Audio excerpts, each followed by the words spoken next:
The Full Exposure Podcast is brought to you by Metro Health, University of Michigan Health, and Dr. Peter Hahn, in appreciation of the creative and artistic visionaries who enrich our lives through cultural connections.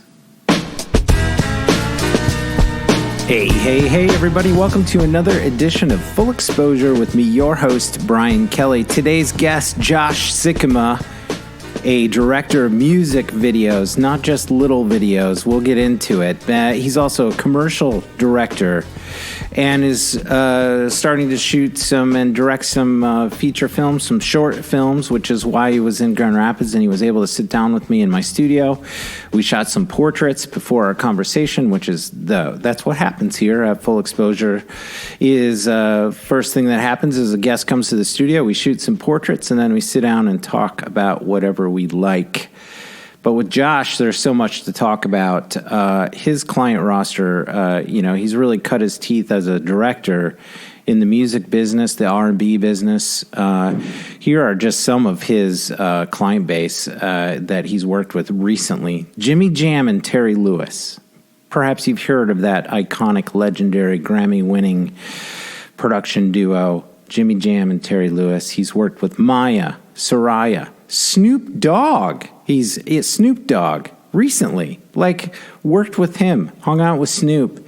Stokley, he's got a Billboard #1 that Josh directed the video for. And Grammy nominated, Ryan Destiny.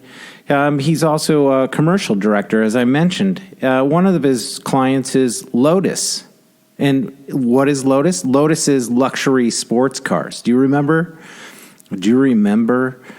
the Lotus Esprit in the mid-'80s? That sports car? Oh, my gosh. Anyway, he directs commercials for Lotus. He also directs commercials for Margaritaville, the hotels chain. It's incredible what he's been able to do.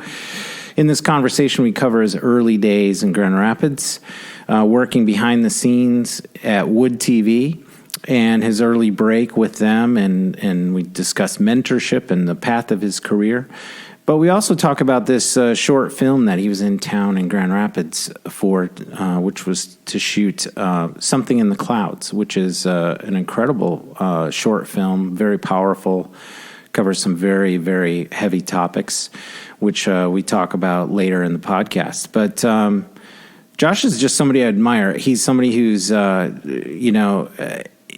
at such a young age, he just turned 29, and he has made just incredible progress in Los Angeles in the music business.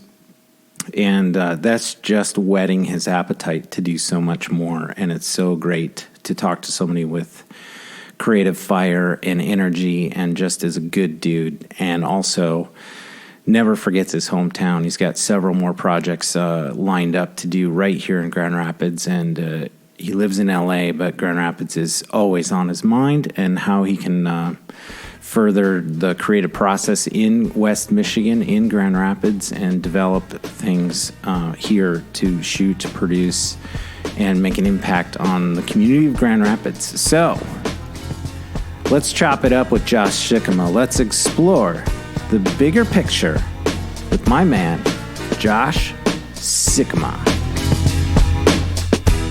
Here's an interesting trivia question for you. Yeah. After Michigan, what would you guess is the second largest state audience in the country after Michigan? If you had to guess for the Full Exposure Podcast. Chicago? California. You said state. State. I'm not listening. Yeah. So it wouldn't be. You're going to need to listen. I know. From here on out, you're going to have to be present. So it's Chicago's not that really. Illinois is in there, but I'm saying overwhelmingly in this very secure California. Okay, number 2 place. Where in California?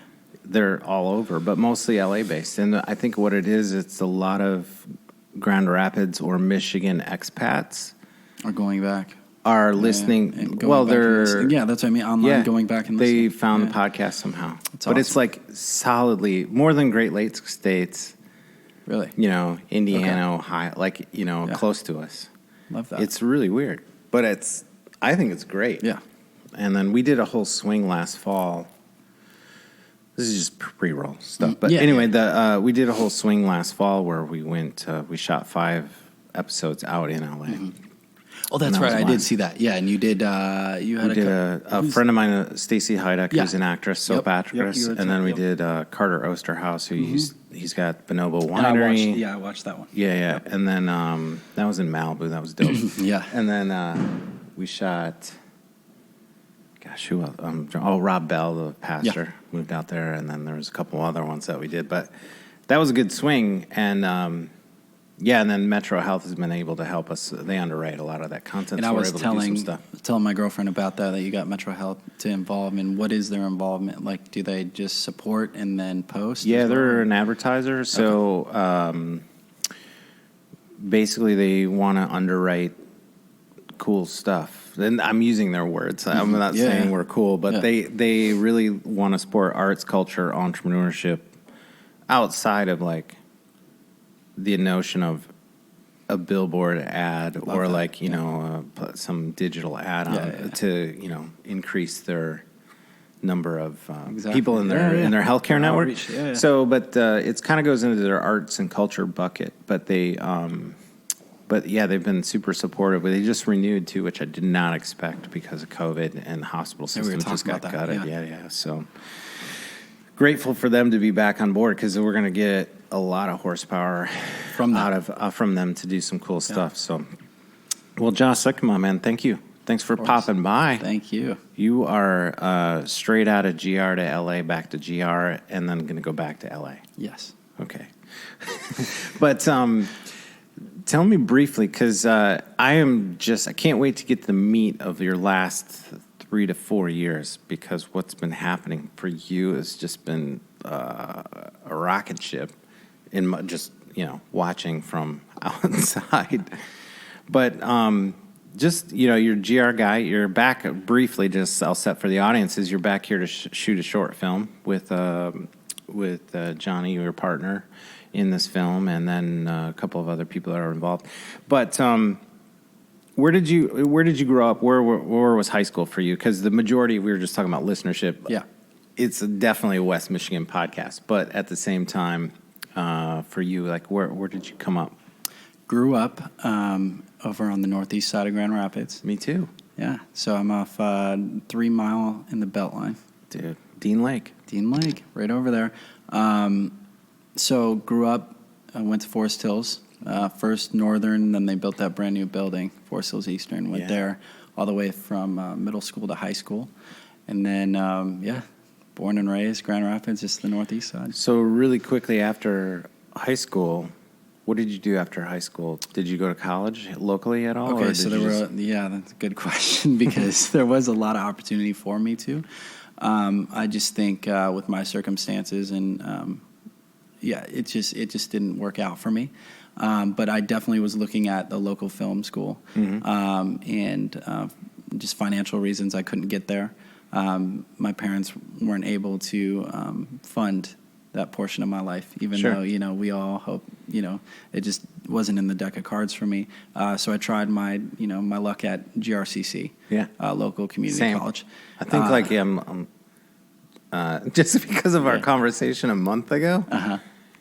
I feel like I'm looking at a 25, 30-year-old younger version of me. So in some ways, it's hilarious. For me, that is amazing. Thank you. That's how much may not be a good thing. Know how much respect I have for you. You're so talented. So GRCC first semester, you have up until so much time to cut all your classes, and then you get all the money back, right? Yeah, right. So I had a preloaded card. The visa that they give you, and it's government loan, FAFSA, right? Everybody gets it $5,000, no matter your income status. So I, cut all my classes and dropped them all, dropped off the books, returned everything, got $5,000 back on a preloaded card, and then I went and bought my first camera and laptop, and that's how I started. That's how you got started, and that was my long-term. Financial first loan that the government gave me, and it turned out to be a high interest blessing. Yeah. What was your first camera, just out of curiosity? Canon XH-A1. Because you're basically stealing money to do camera. I'm just curious which one you got. It was the Canon XH-A1. Yeah. It was a mini DV, if you remember those. Yeah. And it did 1080i, which was a big thing then. Yeah. And that was like, that was the first. And then I got a Mac. And that for me, like, it was the big, thick MacBook Pro. Yeah. But I had it, you know what I mean? And I was like rocking. I didn't know what I was going to do with it, but I knew it. Yeah. You're like, open that up. Exactly. And then you had to get the, the DV cable to plug in and, it was the whole thing. I feel like all music videos were made on that Canon camera. And yes. It seemed like at the time when that broke, that was the camera. That was it, because then the 5D Mark II came in. Yeah. And when they hacked that was like the big thing is getting 1080p out of that. So. Well, that's what changed my career and entering into video was that particular camera. I was shooting Canon. Mm-hmm. Bought the new 5D Mark II, and I'm like, what's this thing? It shoots video. I didn't ever want to learn that Canon camera, video camera. I didn't want to learn video. Yeah. And at that moment, like YouTube was breaking, good bandwidth, HD, companies just starting to think about telling stories. Yes. Branded content. And it was literally, it fell in my lap, and I was like, I think I have some clients that might let me play and experiment. Exactly. And that's how I got started. And then eventually started hiring DPs and then producing and directing. And now I don't really shoot video. Mm-hmm. I can if I have to. Yeah. But I don't even know this camera that's on me right now. I bought it a year ago, maybe. Yeah. This Blackmagic camera. Yeah. I don't even know. Yeah. I can turn it on. Yeah. That's about it. Yeah. I mean, really, when you break down the science of using a camera, it's all the same thing. So it's all, it's just subjective to what camera you're using. Yeah. But the basis of exposure and all that's all just within the body of the camera. No, so but like the codecs and the, I know just enough about frame rate and, with photography, it helps with color temp and Kelvin and exactly. Getting a look and certainly lighting all my life has helped with video stuff and working with DPs and gaffers and things like that. But anyway, so you basically you basically finagle a laptop and a camera. Mm-hmm. And what was your plan? Like that had to be a calculated thing. Yeah. I'm going to GRCC. I'm going to get this grant. I'm going to bail out just enough time where I can then keep the money and go do this stuff. Yeah, it was really a thing I hid from my parents at first. Yeah. Because I was living at home, and during that time I was working at Little Caesars. Yeah. And which branch? I probably came in there. Knapp Street. Knapp Street. Oh, where the video place was. Yes. Got it. Home video? Family home video. Yeah. So, I was working there, and then, I just really felt like I wasn't... Everybody creatively has this moment where you're like, I just don't fit in. I don't belong. I don't feel right here. I just got to get out. So that was my kind of get out moment where I was just like, you know what? I can't do this. This isn't for me. This is my own money at the end of the day. And I did hide it from my parents for a little while until they got... Are they still mad at you? No. That's good. It kind of worked out for you. It worked kind of, somewhat. But, turning another leaf when I, had the camera, had the laptop, I was kind of in that stuck phase where I was like, okay, now I got this stuff. And I think I was thinking for some reason I was going to buy it and magically everything was going to fall into place. Yeah. Not how it happened. Right. So the blowback from my parents finding out was, hey, you need to either get out of the house or you need to find yourself a full-time job. Because I was working Little Caesars. It was like a part-time job. Sure. I worked that all the way through high school. So there was nothing really for me to do at that point but be like, well, I need to, it's bootstraps. I got to figure it out, Yeah. I made this mess, so it's time to go back to the drawing board. So I remembered I had made a contact in high school. We did something called Junior Achievement. Yeah. We did JA, baby. JA. Hey, I know, my brother did it. I never did it. My older brother did. So we had a Junior Achievement job shadow in junior and senior year through my broadcasting high school program. We had a beautiful state-of-the-art studio. You did. Awesome. I've seen it. Yeah. It's awesome. It's like a newsroom. It is glorified. Newsroom. Yeah, I mean, it is a newsroom. It's better than some colleges. Yeah. Better than GRCCs, I'll tell you that. Exactly. Yeah. So, I went to the drawing board. I was like, you know what? I remembered when I went on this job shadow, and instead of being down in the cameras and stuff, for some reason I went up to the third floor, the building at WOODTV.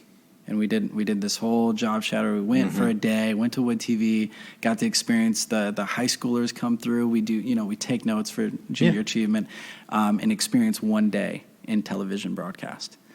So instead of hanging in the newsroom, I went to the third floor, and I met this lady by the name of Diane Kanowski.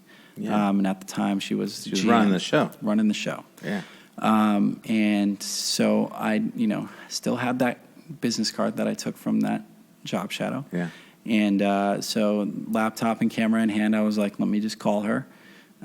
Set up some meetings, and we started getting coffee and food. And every month it was a thing. I was working at, I was still working at Little Caesars, but my parents were like, okay, you're actively trying, so we're going to give this kid a shot. We know, like... Bought you some time. Bought me some time.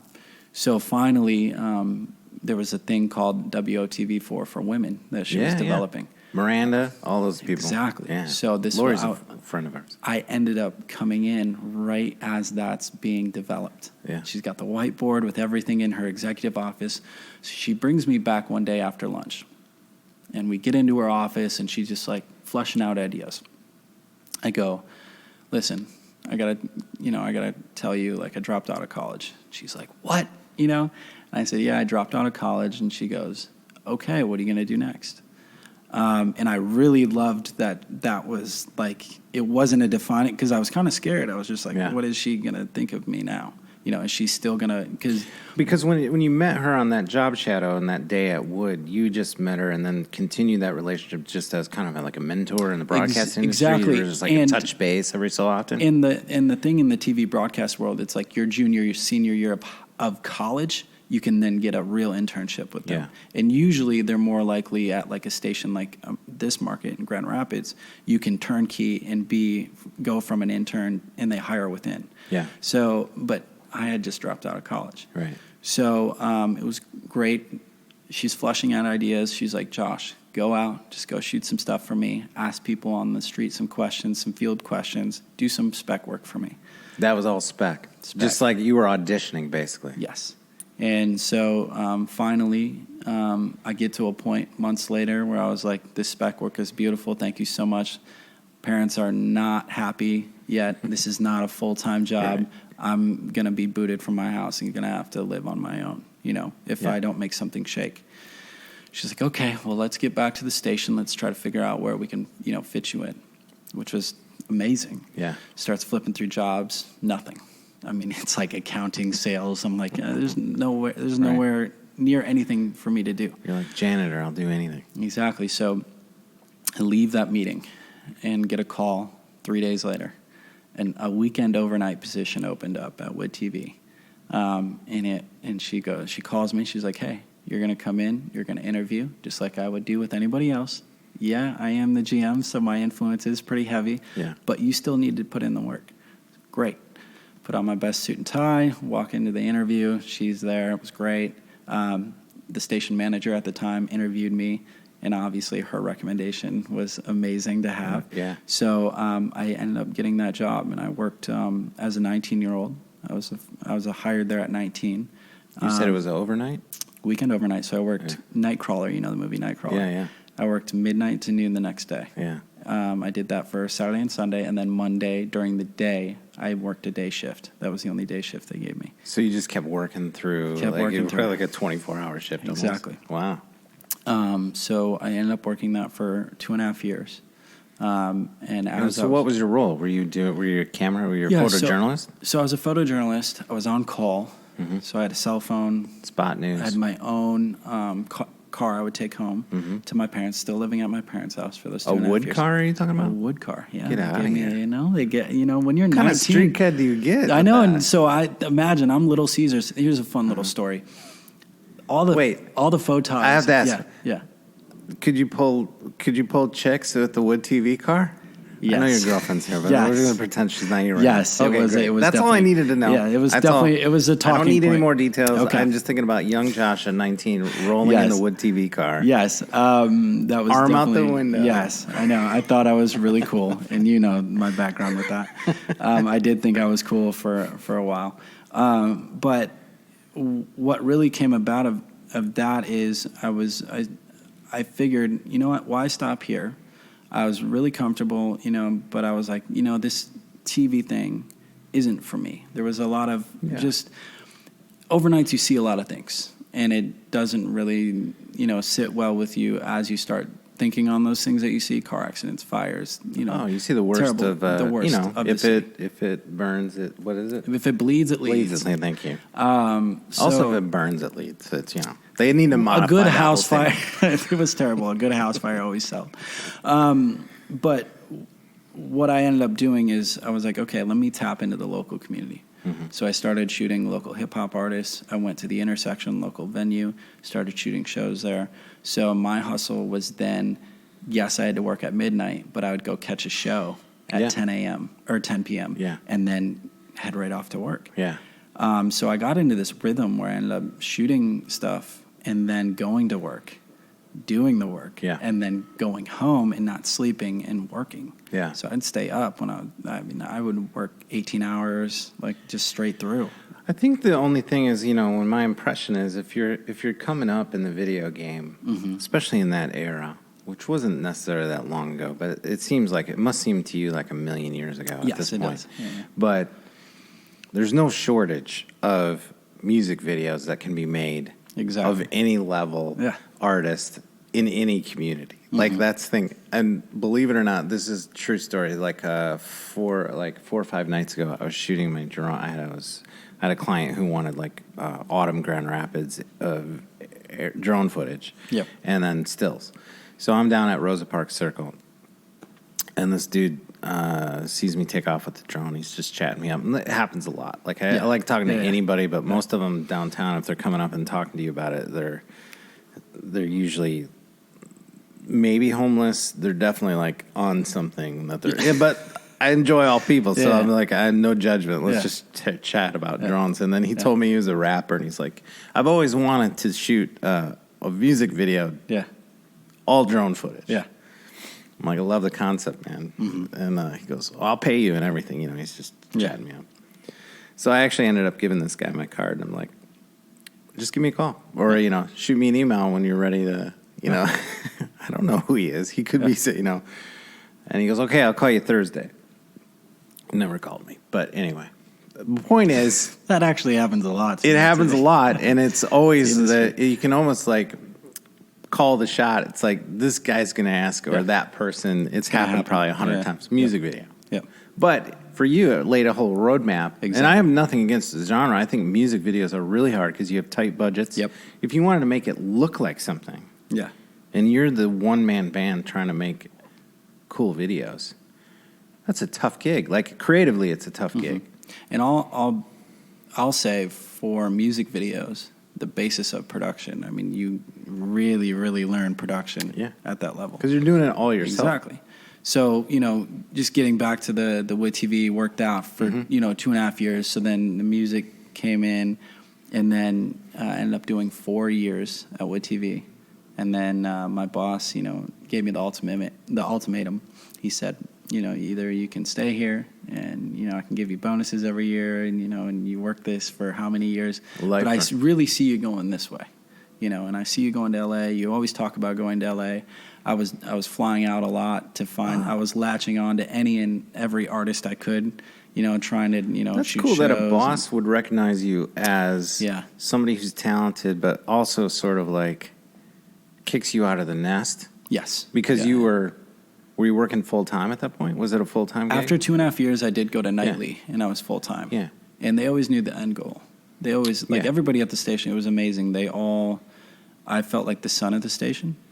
And in a lot of ways, the older... Because people go there, I don't know about behind the scenes, but certainly their on-air talent stays forever. They're definitely a legacy station, and that's what I got from the culture there. But they definitely took me under their wing, and they showed me the ropes and took the time for this young punk kid coming in, right? And seasoned me into somebody that really understood story, and which ended up helping transitioning into music videos. It helped me critical think. And so he tells you, okay, you can either stay, you got benefits, you got a full-time gig, you can be here another 15 years, Josh, but you really should leave. Exactly. So what did that look like? So what, in the meantime, during that time, did you... By the way, just to clarify, there's nothing wrong with that. No, it just wasn't me. Yeah, exactly. Yeah. No, trust me. I say it a lot on the spot. Like, I don't know a regular job. I could never do a regular job. Yeah. But I hustled waiting tables and anyway, long story, but I made both my older daughters work in the restaurant industry just because of how hard it is. Yeah. I mean, it's not what you think it is. Yeah. Exactly. If you've never worked in it. Yeah. Anyway, point is, no judgment on any lifers anywhere. You do your thing. Yeah.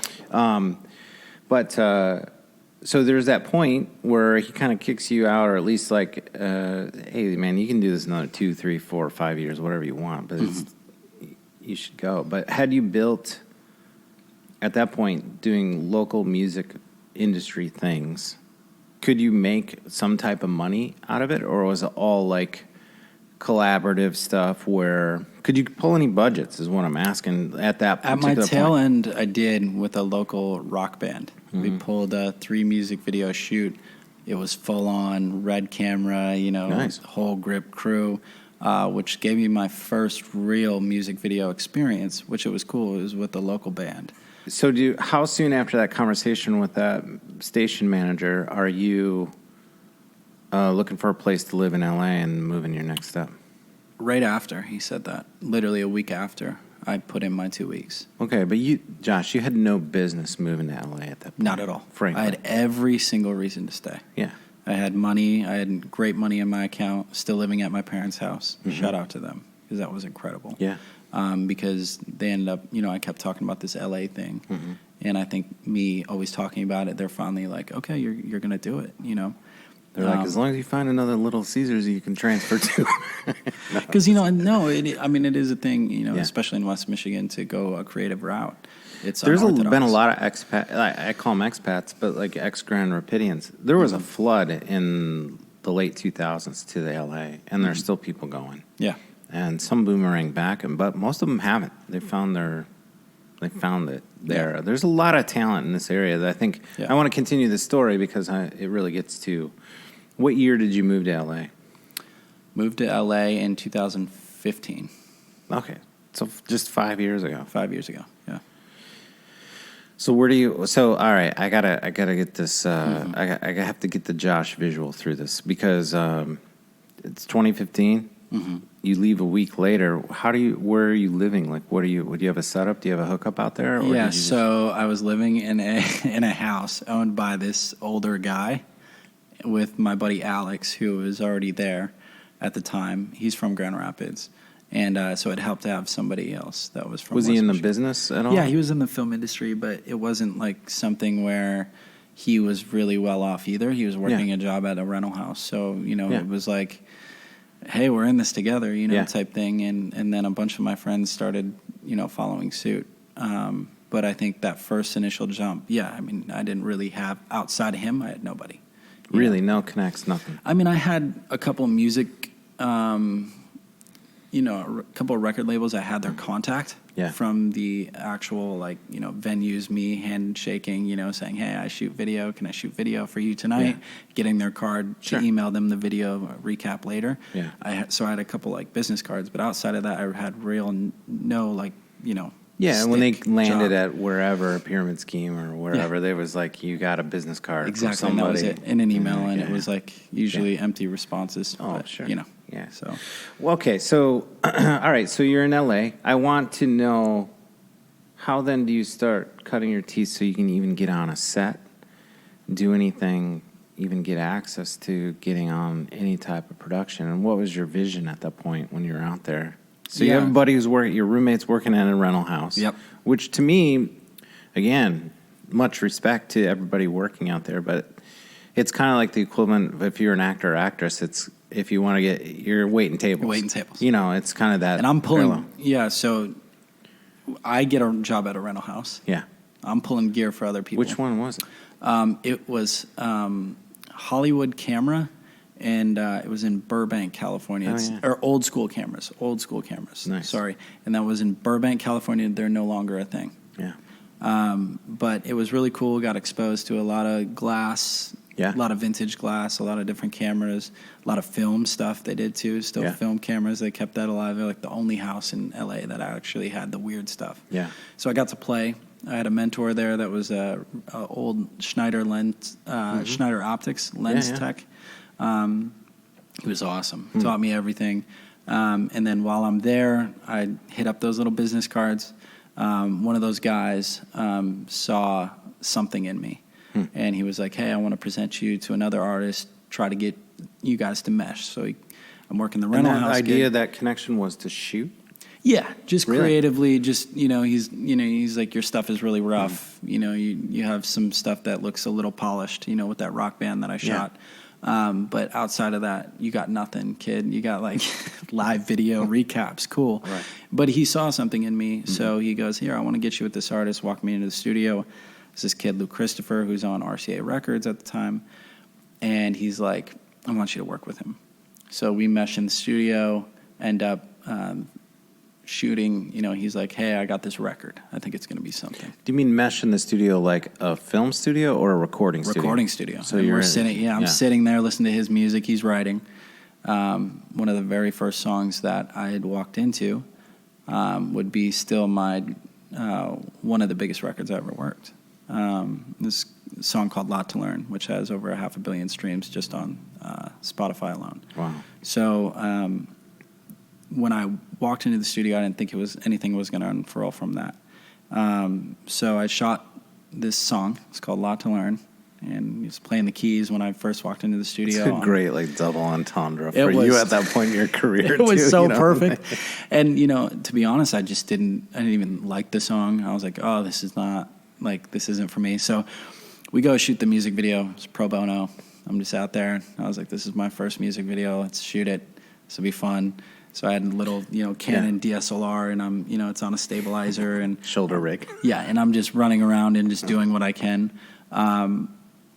Anyway, a year later, it went out when I was at the rental house. I'm sitting there and I'm watching, I'm prepping gear, but then going back and looking at the Spotify numbers. And I was really close with him at that time, where I was shooting a lot of in-studio content for him.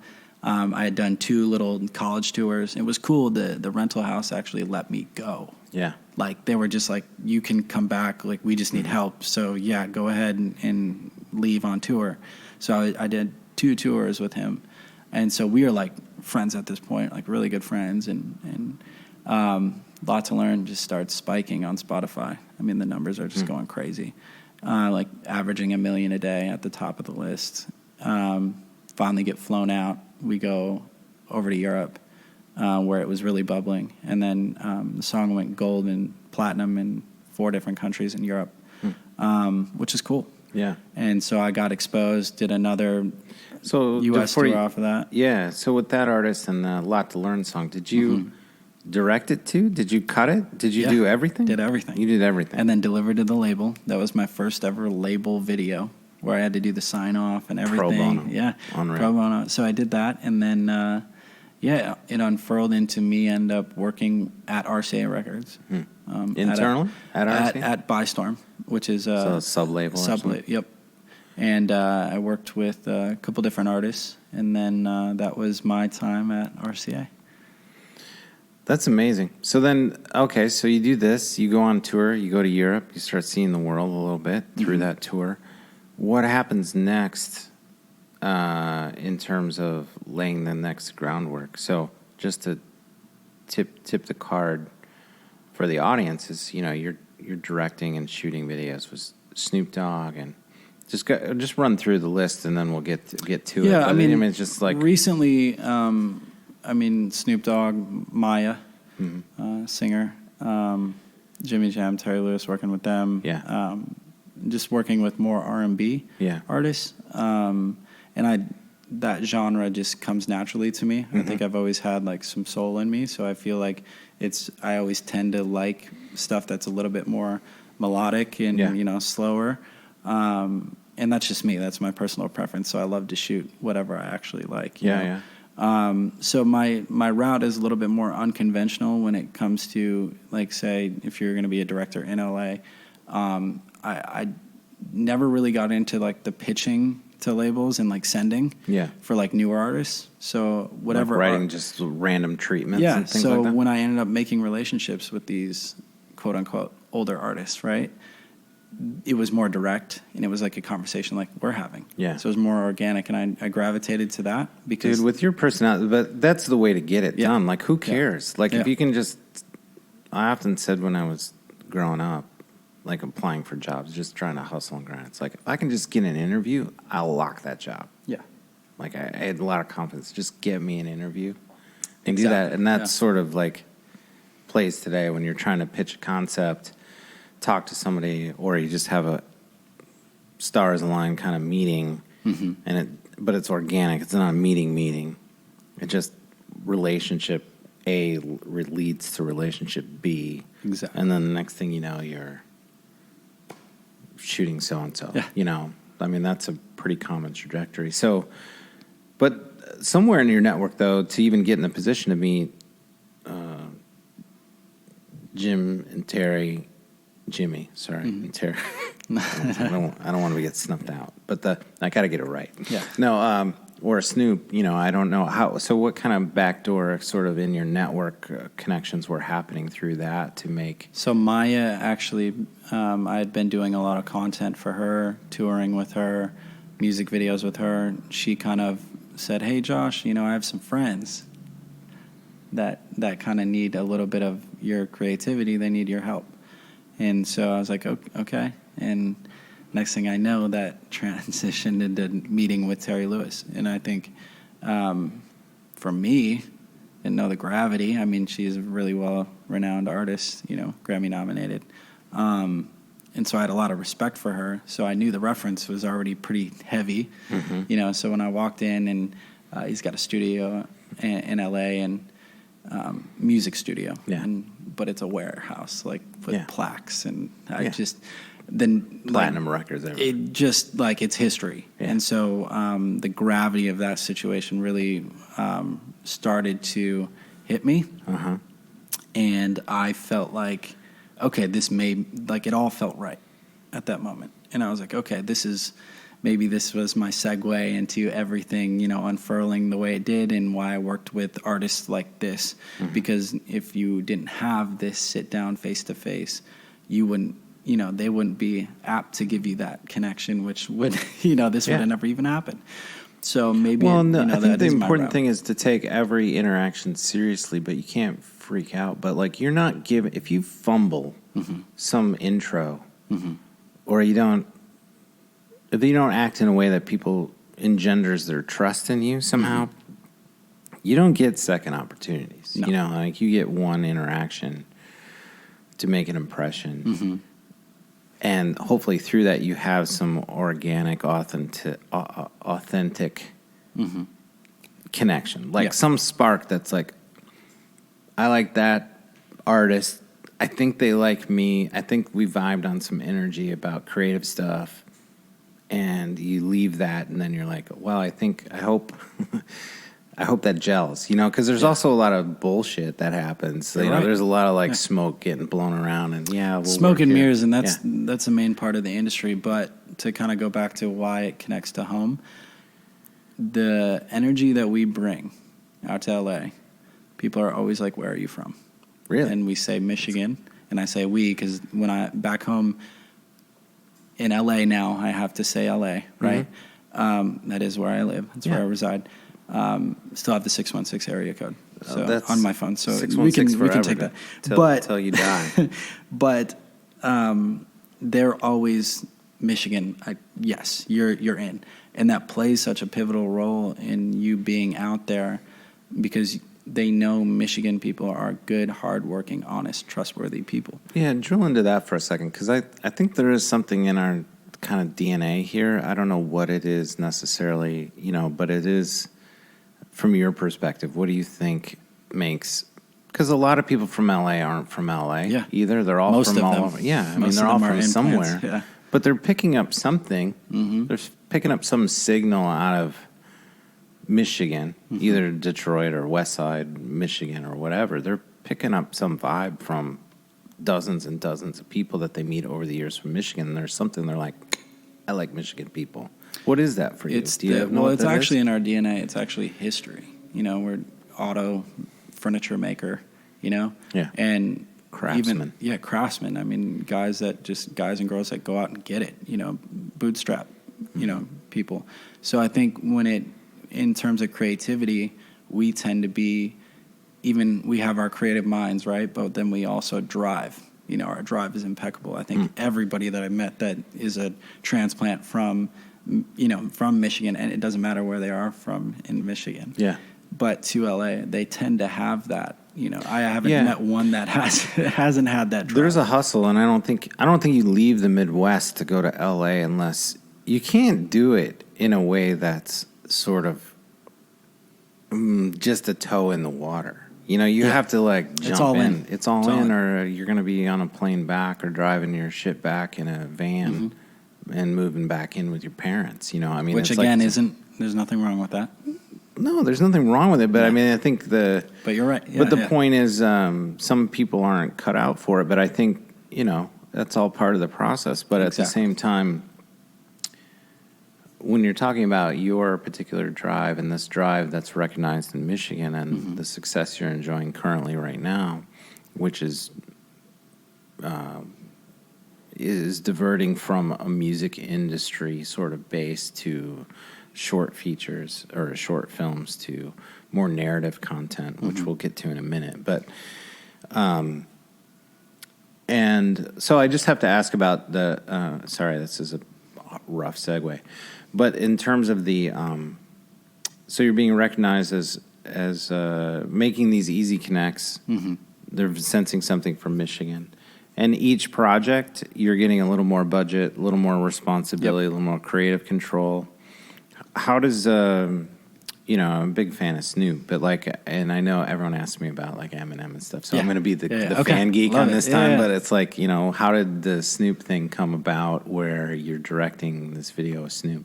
So, Jimmy Jam, Terry Lewis sent me the record for Stokley, who's one of their artists on their label. And the record was called Vibrant. And I saw, when I get the track, when they cut a track and they just send it to me, it's, to start working on the storyboard.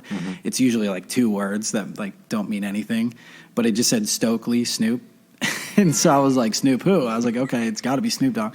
So I listened to the track. How many Snoops do we know? And it was just an email when they sent it. So it's just it just popped in an email. It was almost like a cryptic message. Yeah. So I play it and I'm just like, this record is phenomenal. And so right away I was like, I call Stokley, and because we had done a record called Was it his track and Snoop featured on it? Yes. Okay, got it. But it wasn't, it's really not that, though, because the way they did the record is 50-50, kind of, on the record itself. Yeah. So you'll hear Snoop in the beginning. You also hear him throughout the whole track with the ad-libs. It's not just getting a feature from Snoop. It was more than that. So I ended up going on a car ride with Baron Davis, who I've had a long relationship with, athlete. NBA superstar. Former NBA All-Star. So we go out low riding. They have a thing on Sundays in LA where they culturally go out, bring out the low riders, and ride through LA. So made famous by Snoop and Dre, too, also. Yeah. Exactly. Yeah. So I had sent out the creative while I was listening to Vibrant. So I went low riding. Anyway, we do the meetup. Wiz Khalifa's there. Snoop's there. Everybody's Exhibit. All these guys are there. It's like hip-hop history. It was awesome. The Hall of Fame of history. So Snoop is Snoop daps me up as he sees me. So I did this really, really cool thing where I was like, okay, Josh, he knows nothing about who you are. He just knows I was with Baron, right? So we're all hanging out by the car, checking out lowriders. So he's smoking, and I go up to him, and I did this thing. It was ballsy, but I had Stokley on FaceTime, right? I just randomly FaceTime Stokley. Mm-hmm. And he looks at me, and he's got the mask on, right? And Snoop's this far away from me. And I go, boom, put him in his face. And at first, he backs up. Yeah, he's like, what you putting he's like, why are you putting a phone in my face? And then Stokley takes off the mask, and he's like, yo. And then they made the connection. He's like, you wrote the Vibrant track, the treatment. Yeah. He's like, oh, man, the roller skating, everything, that's crazy, nephew. That's going to be it. That's going to be it. Yeah. And so then the relationship, like he put 2 and 2 together. Stokley and I had come up with that roller skating idea for the actual music video. Mm-hmm. And then that's how the relationship. So then fast forward to the shoot. This is probably like 3 weeks later. We shoot the music video in a roller skating rink. It was really, really awesome. Dancers, we had roller skaters, like a throwback 90s, so 80s 3 vibe. weeks. So after that meeting, you pop the FaceTime and you know, you get Stokley and Snoop to talk. I mean, how long before you're like concepting and scouting locations for a roller rink? And, you know, like, I mean... as soon as the manager said, hey, let's do it. Yeah. I mean, we're fighting COVID at the time, too. So it's like we're trying to work around and jump through hoops. Yeah. He's like, we just got to do it. We got the perfect window before LA was...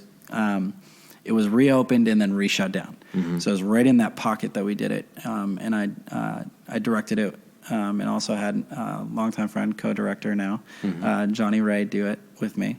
And he, you know, we came up with this amazing, cool concept in 90s theme, 2000s. It was going to be a really fun shoot. Snoop was elated. He's like, oh, roller skating, like, we got to do it. We got to do it. Right. So we finally get to the shoot day. And this is so great.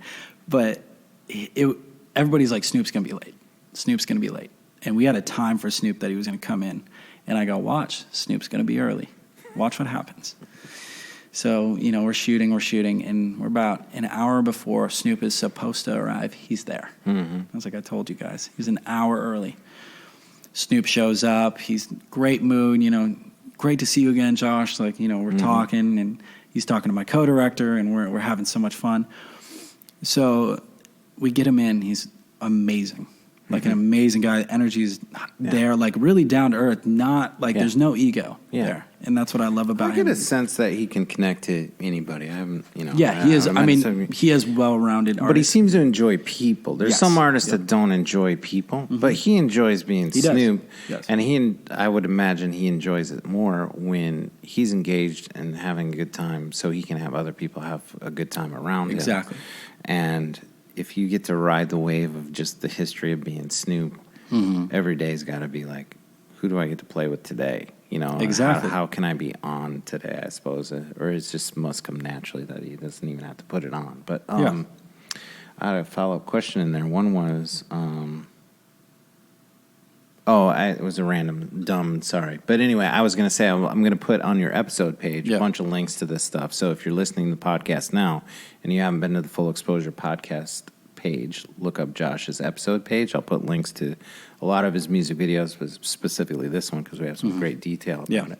But what made you think, all right, you're a kid from the Midwest, you have the ability to FaceTime Stokley and put it in front of Snoop's face? I mean, that's kind of like that's a move that could have not ended well. Yeah, it could have ended terribly. It's what are you thinking in the moment? So like, how do I do TMZ this? was in the bushes, which I did not know. And I'd gotten, since I was coming out of COVID, I got a haircut, but I was tanning a lot since I was out by the pool. Because there's nothing to do at home. So it's out by the pool. So I had this beautiful tan line on the back of my head, which TMZ got. But they got the actual moment, which was so cool, of Snoop like almost choking on his smoke because I did this move. Which never happens, by the way. So what made me, me thinking like, oh, this is, because for the label, they also needed to get a good time with Snoop to do it. Snoop was excited, but you got to understand to get FaceTime with him is really, really hard.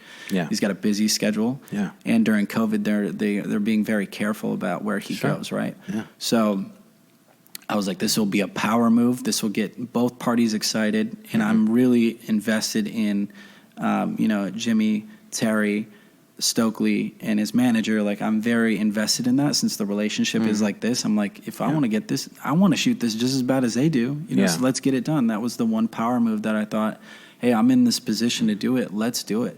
And it really did create this energy. And just so you know, when he showed up, he has got this guy, Kev, who's been around him forever. I'm wearing head-to-toe Grand Rapids gear. And he says, Grand Rapids? And he goes... He starts like naming off. For some reason, he knows all like the minor league. So the Whitecap, he knew West Michigan Whitecaps. He goes Grand Rapids Griffins. Like he just started naming off things, And he's like, we love Grand Rapids, and Snoop has been here a lot, Yeah, he has been for here, shows. yeah. But that connection was there. So just going back to real quick, everything is connected to Michigan. I think there's like a saying, and it's like every story comes back to Michigan in some way. Yeah. And it's so true because that's how that was built. But yeah, that really built the energy. He was there. Amazing. He was on set for 6 hours. 6 hours. 6 hours. And That's a long time. He never complained. That's crazy. Never complained. He was must amazing. have kept it moving then. Yeah, it was great. How were you developing your craft in between this moment? And how long ago did this video come out? It was only like it was shot 2 during months COVID ago. 2 months Yeah, ago. it's 2 months ago, yeah.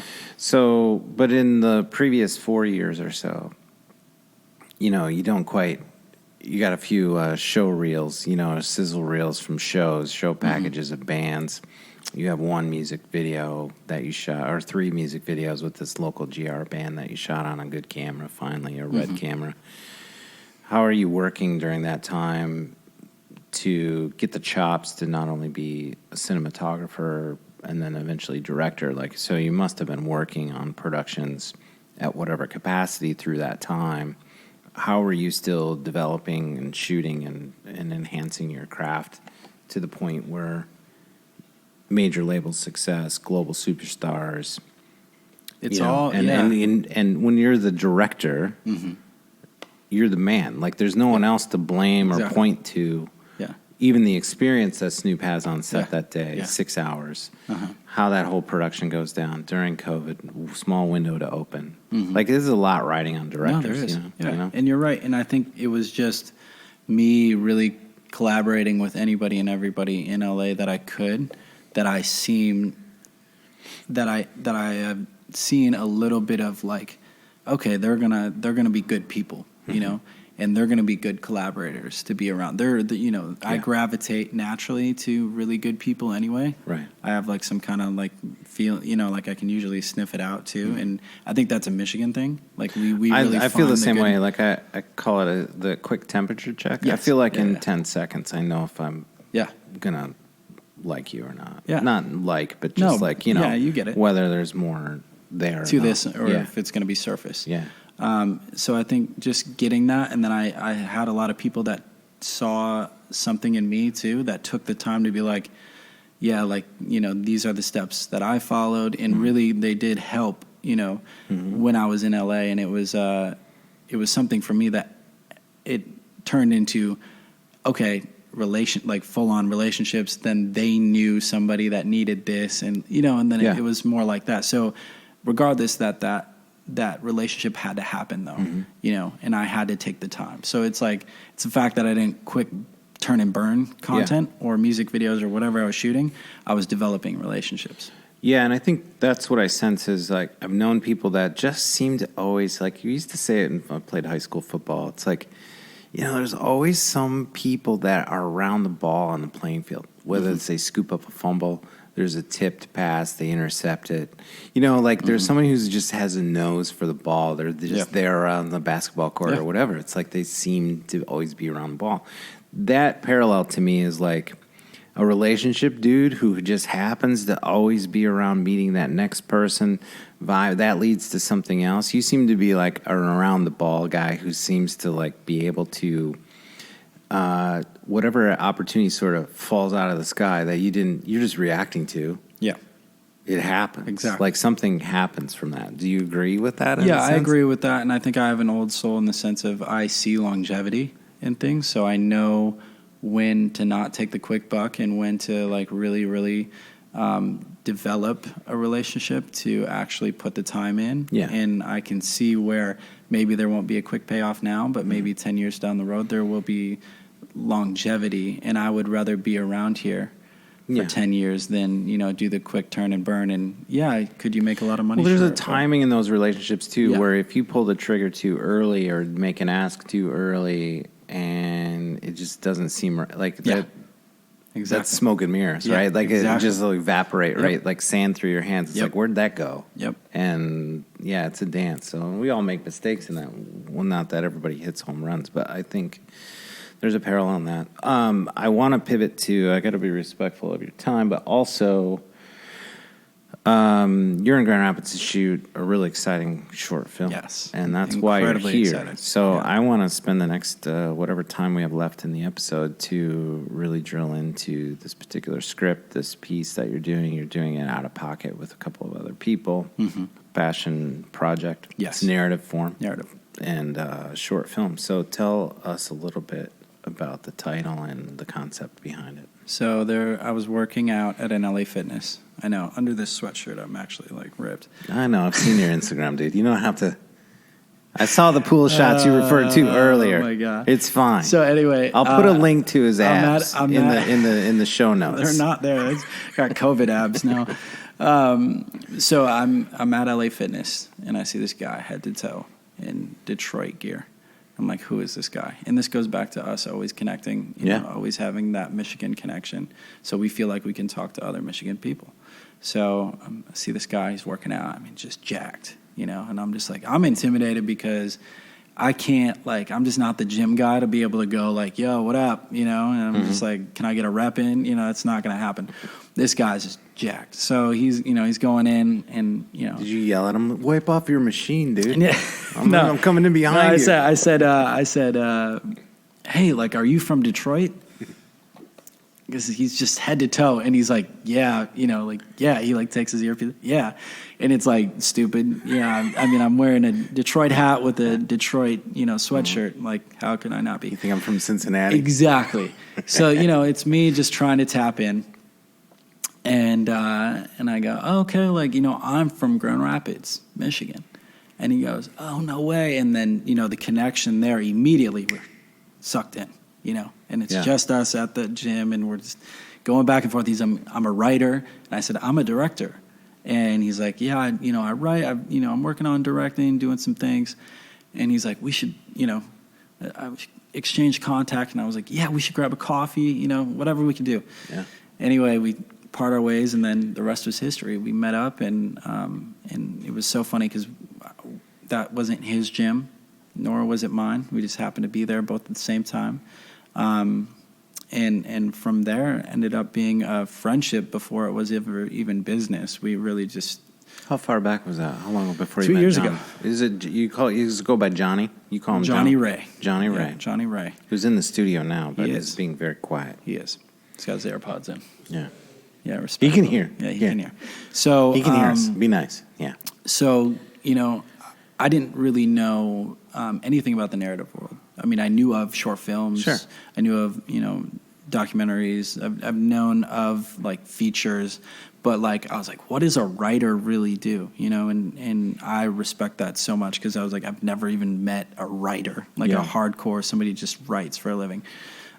So the dynamic works because he's like, oh, you do all these music videos, like you produce, direct, you do all this stuff. Like some of it's really low budget, but you get it done. He's like, what is the production world?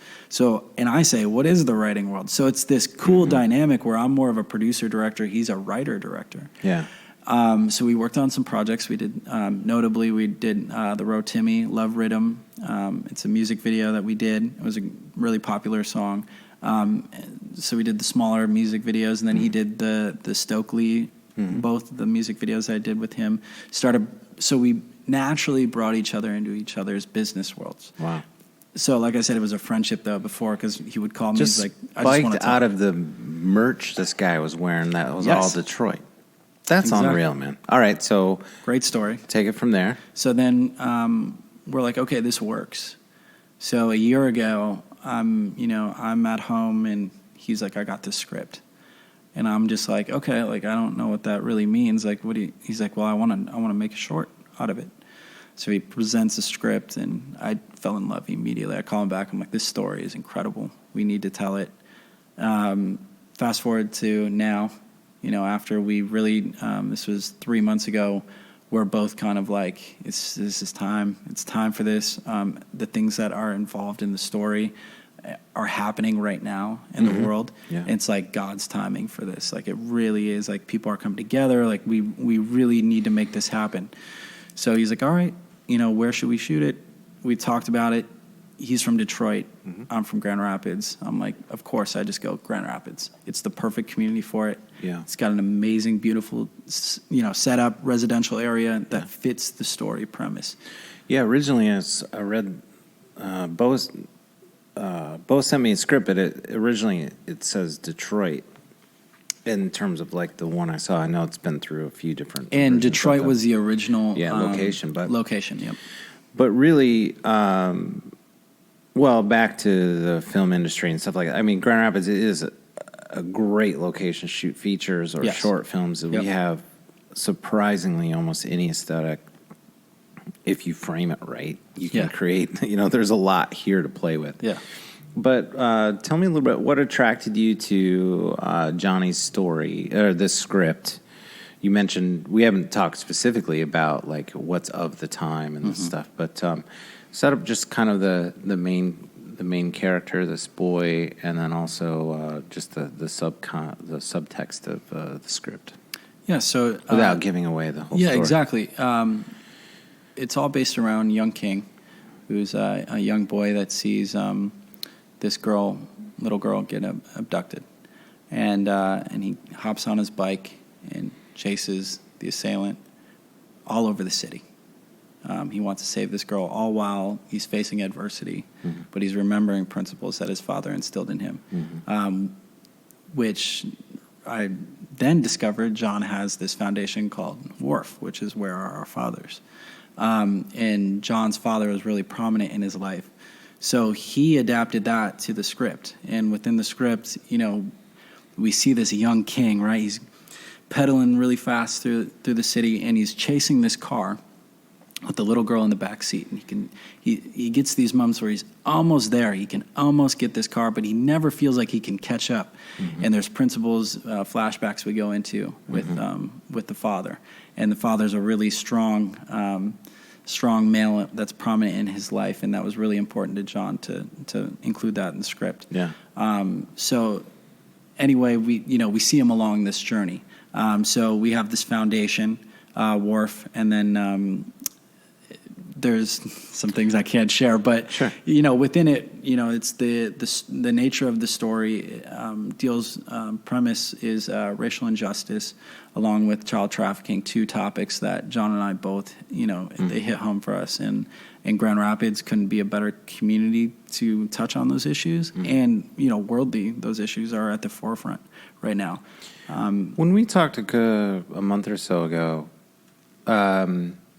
you talked about the desire to make Grand Rapids more of a character in films. This is a long-term goal. Yeah. But a lot of movies have been made here in the last decade. When the film incentives were going, there were some good films and bad films made here.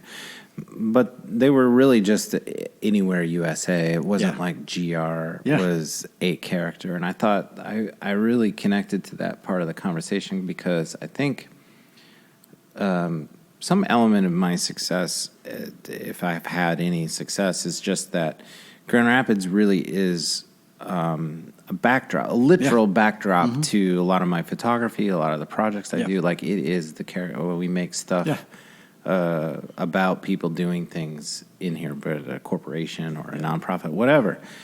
But I like that, and I think people, especially West Michigan people, and I can't wait to talk to Johnny about this too, but like there's this eager like little kid brother that Grand Rapids is to Detroit. Yeah. No one knows Grand Rapids outside. If you mention Michigan, they never say Grand Rapids. It's always Detroit. And maybe Kalamazoo because it's just such a weird word to roll out. But I just think that there's this, I have it. I'm like, pay attention to us, Grand Rapids. How many times do I say we're the second largest city in the state, and we're bigger than the state capital of Lansing, and we have more industry. But because of the locations, our aesthetic, the talent of crew that's based here, there's a lot of talent here. But I think we're really ripe, and Grand Rapids is poised. And what I really resonated in this conversation, I realize this is a long setup question, is you really have this passion, even though you're LA-based now, to homer and rep in professionally and shoot in Michigan as much as you can. Is that a fair assessment? Yeah, I mean,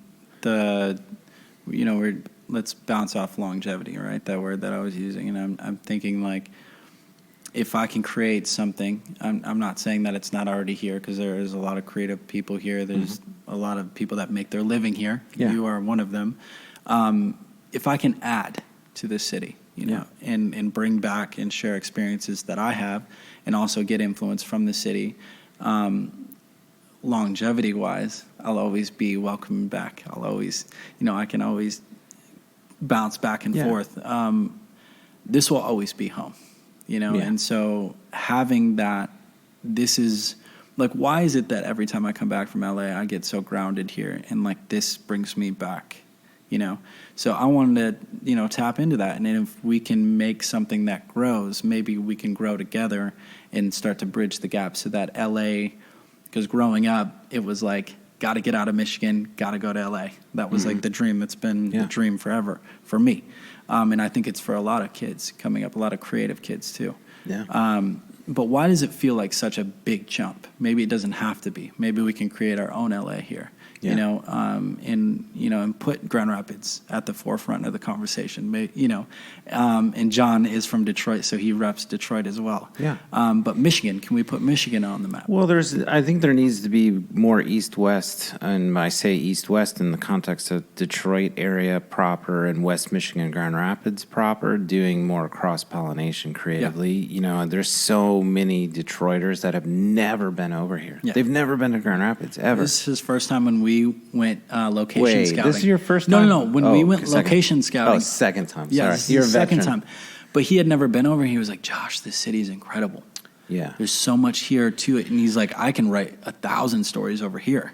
There's so much. So tapping into that, it's just fresh, new, and it's grounding. And most people from Grand Rapids have been to Detroit multiple times, but it doesn't mean we know the Detroit community in the sense creatively. We go over for a Tigers game, Lions game, Red Wings game, a concert, go to Fox Theater, go to go to where whatever you want to experience. But we dip in and dip out, but it's amazing to me how many Detroiters never have been past Lansing or Novi. Yeah. And that's what he was saying. He was saying growing up, that was never even the option. Yeah. It's staying on the east side. So yeah, and, whatever the circumstances are. But also it's just people, they don't think about coming over here for whatever reason. Yeah. Like to do a weekend or like come see a show in Grand Rapids. It's happening more than that, but than I'm saying. But many people. But I think, there's this LAGR pollination, West Michigan, or Michigan, I should say. We should talk about a broader sense in Michigan. It's not like you're going to make everything that you do be done in Grand Rapids. But having a Michigan mindset and a Detroit-centric mindset and Grand Rapids-centric mindset, I think will be really good, because I think what's exciting on this film, is that you have a building block to... This is a short. You're funding it out of pocket. Something in the clouds. Yeah, something in the clouds. You're going to shoot it now starting, when's your first day up? Monday, Tuesday? The 19th. 19th. Yep. And so October 19th. I'm not sure when this episode will come out, but the point is you'll be back in LA probably when this comes out. But you're going to go through, 6 days of principal photography or something? So we're going through 4 days of principal. Shoot it in 4 days. And then we have some rollover if, we get some Michigan weather that comes through. Oh, that's coming. Yeah, I know. But then, okay, so then what's the goal to, I forgot to ask more about your foundation.